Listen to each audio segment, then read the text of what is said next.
अस्सलाम वालेकुम स्टूडेंट्स, उम्मीद है आप खैर आफियत के साथ होंगे। This is Malik Mohammad Asim, your star teacher. Student, unit number 15 testing of hypothesis exercise question चल रहे हैं और आज की वीडियो में हम जो है टॉपिक नंबर 3 जो है आप नेक्स्ट प्रीवियस हमने टी डिस्ट्रीब्यूशन के क्वेश्चन किए थे। आज जो नेक्स्ट टॉपिक है हमारा और एक्सरसाइज क्वेश्चन नंबर 19 भी इसी टॉपिक का पार्ट है, लेकिन मैंने 20 से स्टार्ट कराएं क्योंकि 19 बहुत जो है इजी क्वेश्चन था। और आज की इस वीडियो में इंशाल्लाह आपके दो टॉपिक यानी ये टॉपिक और इसके साथ यानी जिसमें सिग्मा अननोन हो और स्टैंडर्ड डेविएशन गिवन हो, ये दोनों क्लियर हो जाएंगे। अच्छा स्टूडेंट, आज के जो इस टॉपिक में आपको अब एक मीन नहीं बल्कि अब डिफरेंस ऑफ मीन के क्वेश्चंस हैं। यानी अब आपको एक डेटा नहीं दिया गया, अब आपने दो डेटा को कंपैरिजन करना है और आपकी डिस्ट्रीब्यूशन तो वो जी है और वही टी है और वही कंसेप्ट है सारा। आप क्वेश्चन रीड करें और फिर मैं उसके बाद एक्सप्लेन करता हूँ। सवाल देखें student, a random sample of 100 workers in a large firm took an average of 14 minute to complete a task. एक फर्म है जिसमें से कितने स्टूडेंट्स कलेक्ट किए, कितने वर्कर्स, 100 वर्कर्स, और जो वो एक टास्क को कंप्लीट करने में कितना टाइम ले रहे हैं, 14 minute.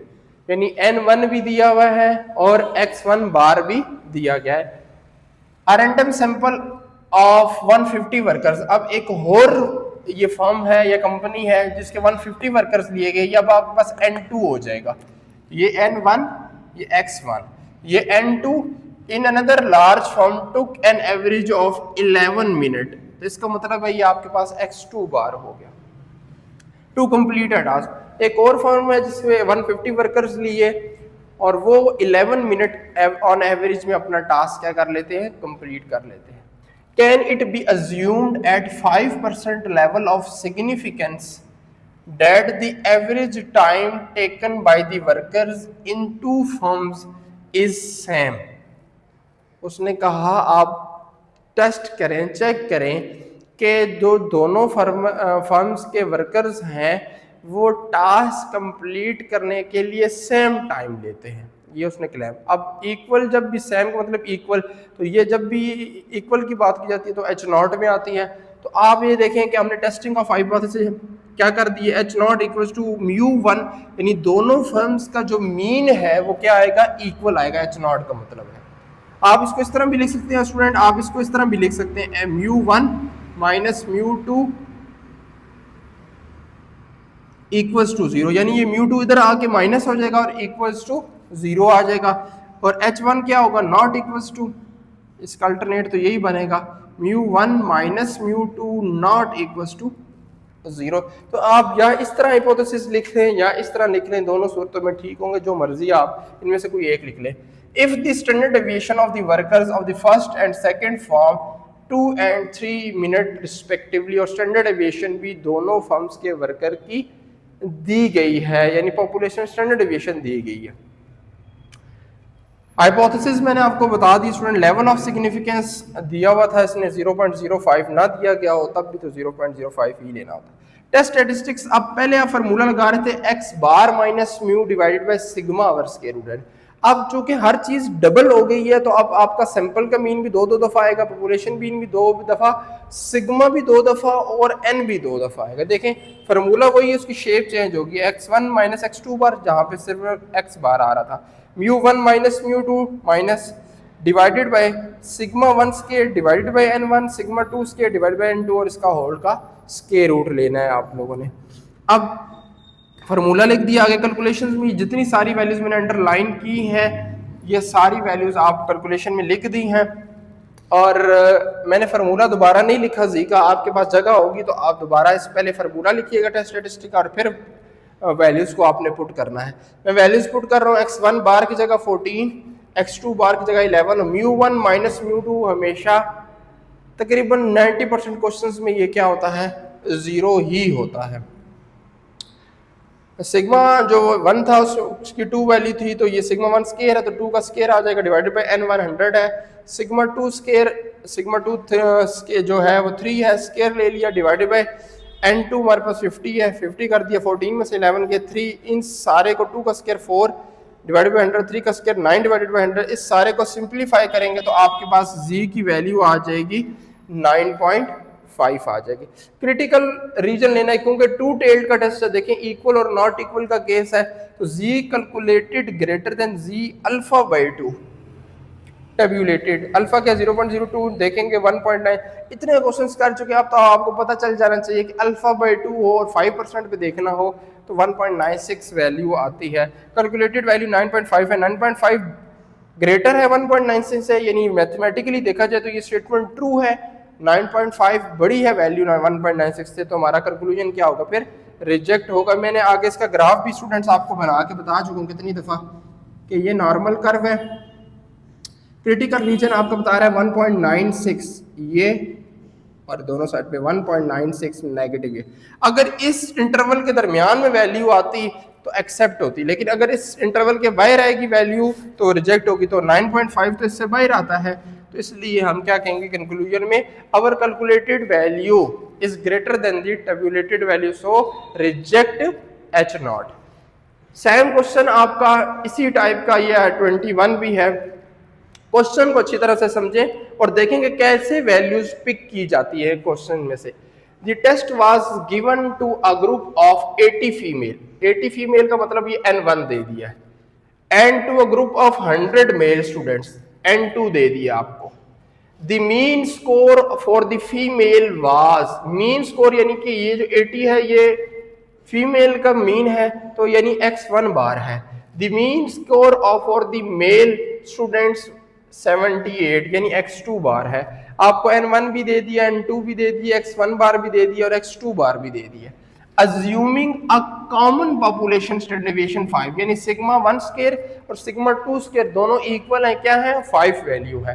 Test whether the female student performance in the test was better than the male student, कह रहा है कि उसने ये क्लेम किया, आप चेक करें कि जो फीमेल स्टूडेंट्स की परफॉर्मेंस है वो मेल स्टूडेंट से क्या है ज्यादा है। ये चीज आपने टेस्ट करनी है, ग्रेटर है, तो अब ग्रेटर का साइन तो हमेशा H1 में आता है। स्टूडेंट रियलिटी में बताएं, क्या जो गर्ल्स होती हैं वो बॉयज से ज्यादा जो होती है पढ़ने में ठीक होती हैं, लाइक होती है, कि ऐसा नहीं है? ये एक बात ही है कि बॉयज जो होते हैं वो निकम्मे होते हैं और गर्ल्स जो होती है वो पढ़ाई में तेज होती है, ये आप लोगों ने बताना है।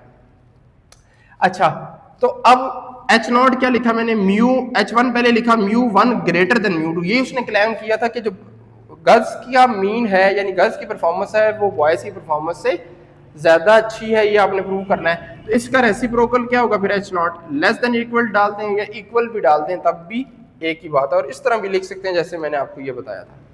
अगर इस तरह लिखते हैं तो ये μ1 minus μ2 greater than equal to 0, ये इस तरह लिखा जाएगा। और उसका अल्टरनेट वही जिस तरह ऊपर लिखा है, μ1 minus μ2 less than equal to 0। इन दोनों में से एक लिखना, ये ना हो आप भी क्वेश्चन पेपर में ये दोनों टाइप लिख, या इस तरह हाइपोथेसिस बनाने या इस तरह, दोनों सूरतें ठीक होंगी लेकिन कोई एक बनानी है। अल्फा दिया 0.05 टेस्ट स्टैटिस्टिक्स वही है सारा, लेकिन चूंकि देखें इसमें sigma 1 square sigma 2 square different थे तो दोनों की वैल्यूज पुट की गई थी।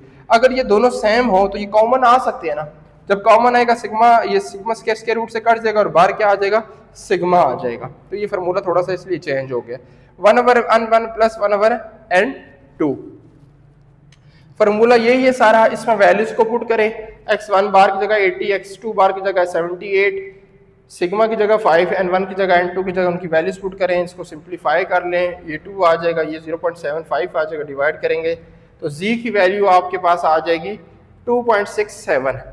Critical reason z calculated greater z, alpha alpha इसलिए लिखा है 1 टेल्ड का टेस्ट है, और ये वैल्यू हमारे पास 0.05 पे 1.64 आ रही है, 2.67 बड़ी होती है वैल्यू 1.64 से। तो अगर ये मैथमेटिकली ये ट्रू होगी तो हमारा कंक्लूजन में H0 क्या हो जाएगा, रिजेक्ट। H0 रिजेक्ट होने का मतलब है ठीक कौन सा हुआ, H1। इसका मतलब है उसकी बात अकॉर्डिंग टू क्वेश्चन जो उसने क्लेम किया था वो ठीक साबित हुआ है कि जो गर्ल्स की परफॉर्मेंस है on the basis of this record, girls की परफॉर्मेंस जो है वो मेल स्टूडेंट्स की परफॉर्मेंस से क्या है, बेटर है, ग्रेटर है, बेहतर है। तो उम्मीद है स्टूडेंट्स आपको क्वेश्चंस की भी समझ आई होगी, डाटा पिक करने की भी समझ आई होगी। अब इससे रिलेटेड आगे यही क्वेश्चंस हैं, मैं 1-2 करवा देता हूँ जिसमें अब सिग्मा की जगह क्या आ रही हो, सिंपल स्टैंडर्ड डेविएशन आ रही हो। क्वेश्चन नंबर 22 है, बिल्कुल वैसे ही क्वेश्चन है, बस सिग्मा की जगह जो है वो सिंपल स्टैंडर्ड डेविएशन यूज होगी। A tyre manufacturer wishes to test two types of tyre. एक टायर कंपनी है जो दो किस्म के टायर्स को जो है वो क्या कर रही है, टेस्ट कर रही है। 50 टायर्स ऑफ टाइप ए है, उसके 50 टायर्स लिए हैं, a mean life of 24,000 miles. और एक जो फर्स्ट टाइप का जो टायर है उसका 50 टायर्स उसके लिए हैं, और जो उसकी मीन एवरेज आई है, जो उसके टायर्स की कितनी उसकी लाइफ होती है, वो 24,000 माइल्स है। और उसके साथ ही उसकी स्टैंडर्ड एविएशन भी यानी उसका वेरिएंस भी दे दिया है। नेक्स्ट सेकंड टाइप है, जो भी कोई भी आपके पास आप देखते हैं कि टायर्स की डिफरेंट कंपनीज होती हैं, ठीक है। सेकंड टाइप बी उसको नाम उसको दे दिया, उसके 40 टायर्स लिए हैं और उसकी जो मीन लाइफ है वो 26,000, यानी कि ये आपको x1 बार है, ये x2 बार है, ये आपके पास n1 है और ये आपके पास 40 n2 है। और साथ ही इसकी भी स्टैंडर्ड एविएशन दे दी है, यानी कि ये S1 स्केयर हो गया, ये S2 स्केयर हो गया। Is there significant difference between the two sample means. Significant का मतलब मैंने आपको पहले ही बता दिया कि आपने देखना है कि दोनों का मीन इक्वल है या नहीं इक्वल। तो आपके हाइपोथेसिस क्या बनेंगे, टेस्टिंग ऑफ हाइपोथेसिस में H0 μ1 equals to μ2, H1 μ1 not equals to μ2। Level of significance आपको दिया 0.05। फार्मूला देखें सारा वही है, जहां सिग्मा 1 स्केयर आता था, क्योंकि अब सिग्मा नहीं है, सिंपल स्टैंडर्ड डेविएशन दी है, तो हमने S1 square S2 square divided by N1 and divided by N2 लिख दिए। जो वैल्यू सारी गिवन थी कैलकुलेशन में वो सारी वैल्यूज आप लिखी हैं, देखें आपके सामने है। N1 N2 x1 बार x2 बार S1 स्केयर S2 स्केयर फार्मूले में पुट कर दी। फार्मूला आपके सामने है, जहाँ x1 बार लिखा उसकी वैल्यू, जहाँ x2 बार S1 S2 N1 N2 24,000 26,000 जाएंगे, -2,000। इस सारे को सिंप्लीफाई करेंगे 591.61, दोनों को डिवाइड करेंगे तो आपके पास z की वैल्यू आ जाएगी -3.38। क्रिटिकल रीजन जब भी टू टेल्ड होता है आप मॉड का साइन डाल सकते हैं। z calculated z alpha by 2 tabulated. अब यहाँ मॉड, क्योंकि मॉड था तो इसलिए मैंने नेगेटिव को भी पॉजिटिव कंसीडर कर लिया है, पॉजिटिव लिख लिया है। और 5% लेवल ऑफ सिग्निफिकेंस में हमारे पास z की वैल्यू जो आती है टू टेल्ड में वो 1.96 आती है। इसके साथ मैंने आगे भी आपको ग्राफ बना के दिया हुआ कई दफ़ा कि ये इस तरह होती है, ये 1.96 इधर भी आता है, और वन टेल्ड का हो तो ये लाइन एक साइड पे लगती है, और टू टेल्ड हो तो दोनों। अगर इधर आती वैल्यूज तो ये एक्सेप्ट होती है। अब ये वैल्यू 1.96 से बड़ी है, यानी कि रिजेक्शन रीजन में आ रही है, इसलिए मैंने कंक्लूजन में क्या लिख दिया, रिजेक्ट H0। सेम क्वेश्चन से स्टूडेंट जो मैंने पहले दो क्वेश्चंस करवाए और ये क्वेश्चन भी सेम है। बुक में दो क्वेश्चन और आपके इसी टाइप के हैं। क्वेश्चन नंबर 23 है जिसमें ये 22 कंप्लीट किया हमने। क्वेश्चन नंबर 23 में स्टूडेंट एक carpet manufacturer studying difference between, उसमें ये है कि टेबल बना के उसने आपको हर चीज़ दी हुई है, एक्स बार भी दिया है, 1 बार x2 बार, standard deviation S1 S2 N1 N2, यानी कि सब कुछ गिवन है टेबल में, हर चीज़ सेम यही क्वेश्चन, यानी कि आपको ये सारी वैल्यूज दे दी जाए, आपसे जस्ट कहा जाए कि आप इसको पुट करके इसका कंक्लूजन दें। तो सिंपल सा स्टूडेंट क्वेश्चन नंबर 23 है, आप अपनी एक्सरसाइज में देखें, आप आसानी से समझ आ जाएगा। नेक्स्ट स्टूडेंट क्वेश्चन नंबर 24 जो है उसमें ये शॉर्ट में भी आ सकता है कि बना बनाए सारे वैल्यूज दी गई हैं, आपने जस्ट इसको अपने स्टेप्स में पुट करनी है वैल्यूज और सिंप्लीफाई कर देना। For each of the following sets of data what is your conclusion in testing each of the indicated null and alternated hypothesis, यानी आप क्या इससे कंक्लूड क्या करते हैं। आप टेस्टिंग ऑफ हर चीज़ डेटा जो है आपको गिवन दिया गया है, आप अपनी बुक ओपन करें और एक्सरसाइज 2.24 क्वेश्चन नंबर देखें तो आपको हाइपोथेसिस दिए गए हैं, आपको डेटा की तमाम वैल्यूज़ आपको गिवन दी गई हैं, जस्ट आपने इन्हीं स्टेप्स में वैल्यूज़ को पुट करना है और बड़ी आसानी से क्वेश्चन आपका हो जाएगा स्टूडेंट्स। तो उम्मीद है आज के जो क्वेश्चंस थे ये आपको, या ये जो टाइप थी टॉपिक था ये आपको क्लियर हो गया होगा। मज़ीद कुछ सवाल है आपका स्टूडेंट्स तो आप पूछ सकते हैं। आप इंशाल्लाह नेक्स्ट वीडियो में स्टूडेंट्स जो है इसी का जो नेक्स्ट टॉपिक है, यानी अभी आपने देखा है कि हमने डिफरेंस ऑफ मीन के क्वेश्चन जी टेस्ट से किए हैं, अब हमारे नेक्स्ट टॉपिक में हम डिफरेंस ऑफ मीन के क्वेश्चंस करेंगे टी टेस्ट से। तब तक के लिए अल्लाह हाफिज़।